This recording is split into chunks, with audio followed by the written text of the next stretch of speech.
Diri sa Barangay Kibalabag sa Malaybalay City, makita ang Mount Pagalungan. Usa sa mga bukid nga daghan nag-trail hiker ug camping tungod sa pisko nga hangin ug nindot nga talan-awon sa taas. Ang lugar sa Kibalabag kay kabukiran ug daghan usab kalasangan. Mao usa kini ka mabugnaon nga lugar.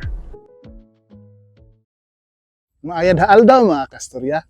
Nakaadto na ba mo sa Mount Pagalungan? Kanao? Ug kabalo ba mo unsa ka nindot ang view dinha kung naata sa babaw? Ug nakabalo basad mo nganong gitawag na og Mount Pagalungan? Sa kaon nato na karon, mag-overnight ta dinha. Uban ni ninyo.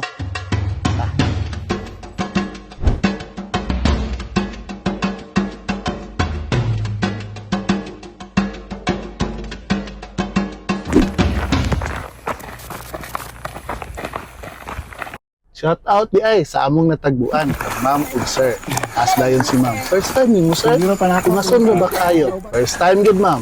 Excited na kay ta. Sugod among pagbaklay gikan sa Misty Mountain Resort. Ug naog pa dayon ta padulong sa Kibalabag River. Nitabok dayon tagtulay nga kawayan. Ug dinhi na magsugod ang lami kaayo nga tungas mga kastorya. Anong gitawag siya og Pagalungan? Bingan na ni sa mga katigulangan namong sa unang Pagalungan. Sa pagka-map muna ko sa buot na ang tawag sa among mga katigulangan kay Mount Pagalungan yun ni. Mausab kini ang orasan sa among mga tigulang kaniadto.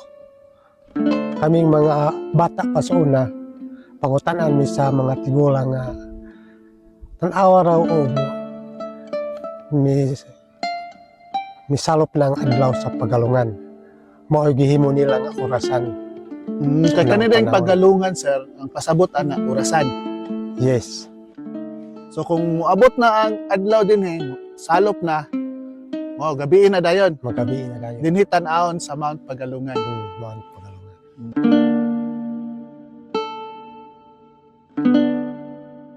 Mga kastorya, mga 20 minutes gikan dito sa Misty Mountain. Naabot na dinhi sa Kibalabag River. Ang oras karon alas 4:42. Pag atong i-record, atong walk gikan dinhi padulong sa Mount Pagalungan Peak. Ayun ta.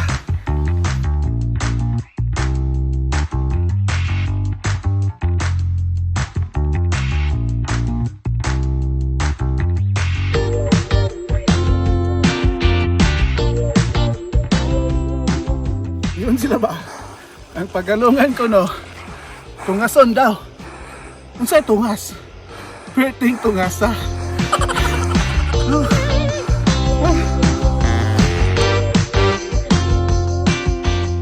Mga kastorya, naabot na kita sa dakong bato. Ug tunga-tunga pa kuno ni. Gikan dito sa Kibalabag River, isa na ta ka oras ug ang atong nabaklay 1.44 kilometer. Padayon ta.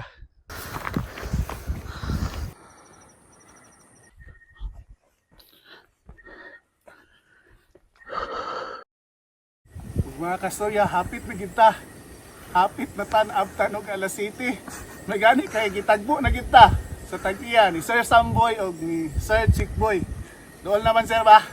Doon na. Doon lang. Doon lang yun kuno. So padayon ta sir. Salamat kayo sa pagtagbo. Nagpadayon mig kamas sa tindot kay nga tungason mga kastorya. Nag-night trail din ni. Kay naabda naman ni og gabi. Ayo gani kay pag-abot sa unahan sa tunga-tunga naay ni apa sa amua. Kay matod pa nila ang abot ng suga bit na galihok. Kay sige na lang mig pahulay. Mao lagi. Success! Sa wakas, naabot na kita mga kastorya. 2.81 kilometers gikan dito sa Sapa sa Kibalabag. Duha kita ka oras ang atong pagbaklay dire. Ang tungason, haskang lamia. Lamia ibalik lagi dire. So shout out ta din ha sa mga trail runners na inindot kayo nga training nganan dinhi sa Mount Pagalungan. So way lang ilangay mga kastorya, amo na ning gibirahan ang tinibuok na manok. Nagpaluto dahil midaan, nag-message mi sa ilang page na magpaluto mo og manok para pag abot na mo, kainan na. Gibirahan dahil namo ang lamian kayo nga tinibuok na manok Bisaya. Lami alagi. Pagkatapos ng mga 2 oras na pag-akyat mga kastorya, napaka-rewarding ang ating dinner ngayon. Isang buong manok, tapos masarap ang pagkatimpla. Bagay talaga sa panahon dito na medyo malamig na ang panahon, malamig na ang hangin, plus mainit ang sabaw at napakasarap. Sulit talaga dito sa Mount Pagalungan. Human sa lamian o makabusog na panihapon, nag-sit up nami sa among tent, bonfire, ug inubanan sa mga kwento ni Sir Roger. Wow, so relaxing mga kastorya. Sir, diri sa babaw sa Pagalungan, sir ba? Unsa po atong makita diri, sir? Dagan makita nato diri kung abot natin diri sa Mount Pagalungan view. Dagan mga lugar ang atong makita diri sa ubos. Diri sa ubos, malantaw nato ang Krasungay, Patpat, Dalawangan, Kapitan Anghel o Kisolon. Lah, kita ka nang nga mga suga din ha. Mao na nga mga barangay, sir ba? Mao na mga barangay. Dire nga side, sir. Diri nga side makita nato ang barangay Kibalabag, mga sitio, mga purok ug mga tourist spot usab sa mga bilikan. Overlooking gid kay sir ba? Ang Mount Kiamo, Distansya pa diri ang Mount Kiamo. so sikbit gid ning Pagalungan sa Mount Kiamo, sir, no? No, ukura sila sa lasan.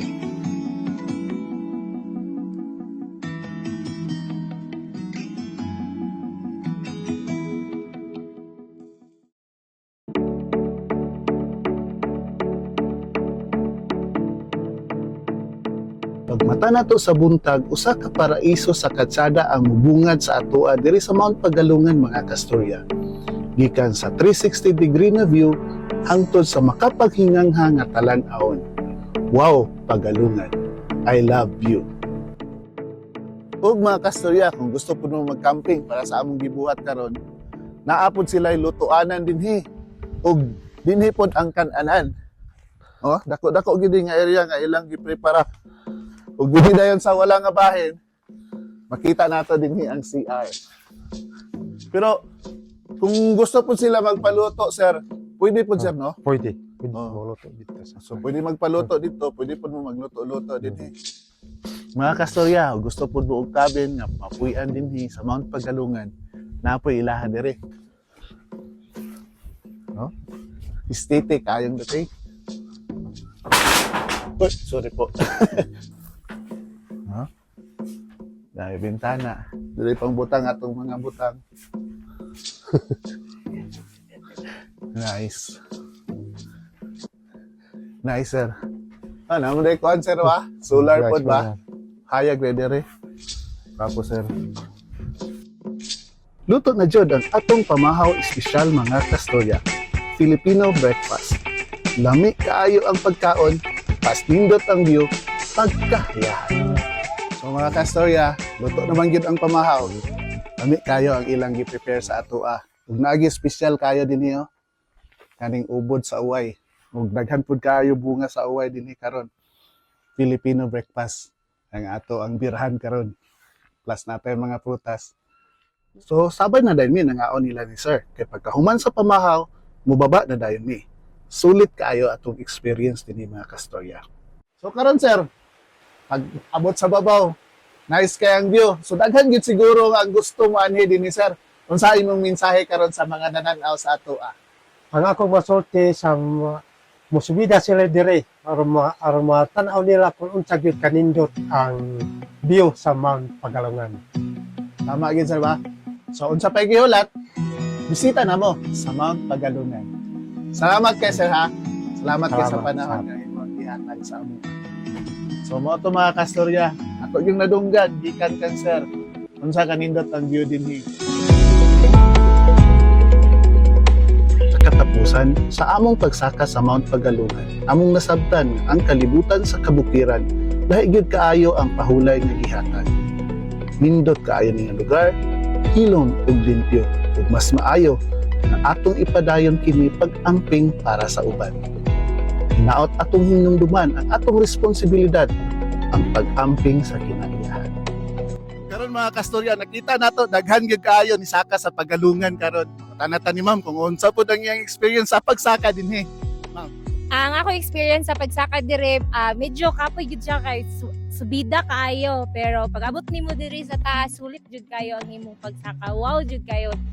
Bisag inana siya kakapoy pero lami kay siya balik-balikan. 2 times na ko dire. Wow. So sulit kay ang pagsaka.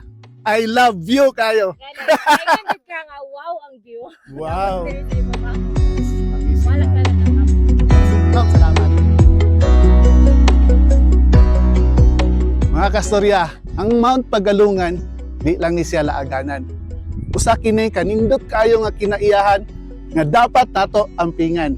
Kaya ang pag-amping sa kinaiyahan karon, mao ang pagprotekta sa kinabuhi sa umaabot. Carlet Soares po, salamat tungkay sa pagubay.